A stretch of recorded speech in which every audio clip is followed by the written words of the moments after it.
Hi hello மக்களே, நம்ம இன்னைக்கு இந்த வீடியோவில் என்னத்தை பற்றி பார்க்க போகிறோம் அப்படின்னு கேட்டிங்கன்னா, நம்ம மலைத்த வாழைக்கன்று போட்டு சரியாக 4 மாதம் ஆகிட்டு. இந்த டைமிங்கில் நம்ம வாழைக்கண்ணுக்கு 2வது முறையாக மண்ணு கூட்டுவோம். அதாவது முறை எப்போ அப்படின்னு கேட்டிங்கன்னா, அந்த வாழைக்கன்று போட்டு தழுவடிச்சு, அதாவது 1 மாதம் கழித்து ஒருக்க மண்ணு கூட்டியிருப்போம்.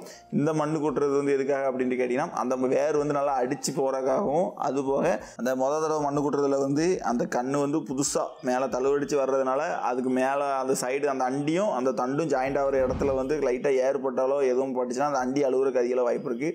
அதுக்காக அந்த மண்ணு கூட்டியிருப்போம். இந்த தடவை நம்ம மண்ணு கூட்டுறது எதுக்காக அப்படின்னு கேட்டிங்கன்னா, அந்த மண்ணை கிளறி விடுற மாதிரியும், அதுபோக அந்த அண்டி மேலே ஏறும். இந்த டைமிங்கில் தான் அண்டி மேலே ஏறும்.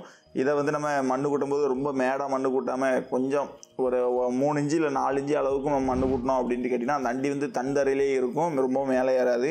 அண்டி ரொம்ப மேலே ஏறிட்டு அப்படின்ட்டு கேட்டிங்கன்னா, அந்த வாழை ஓவராக வளர்ச்சி அடையும். அதுபோக நம்ம எதிர்பார்த்த அளவு மகசூல் இருக்காது. அதுக்கு அடுத்தது இன்னொரு டிஸ்அட்வான்டேஜ் இருக்குது. என்ன அப்படின்னு கேட்டிங்கன்னா, அந்த கம்பு பெரிய அளவில் வாங்கி கொடுக்க வேண்டியிருக்கும். அதாவது வாழை ஓவர் ஹைட்டாக வளர்ந்துட்டு அப்படின்னு கேட்டிங்கன்னா, நம்ம 12 அடி கம்பு 15 அடி கம்புலாம் கொடுக்க முடியாது. 17 அடி கம்பு வாங்க வேண்டியிருக்கும்.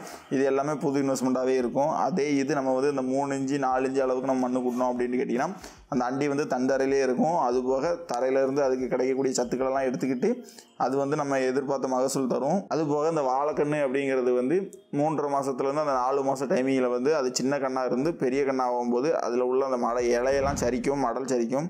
இந்த மடலை வளர்த்தி நம்ம அப்படி பிச்சு போட்டுறக்கூடாது. எதுக்காக பிச்சு போடக்கூடாதுங்கன்னா, இது அந்த மடலை அப்படி மொத்தமாக வச்சு கட்டிட்டோம் அப்படின்னா வெயில் அந்த தண்டில் படாது.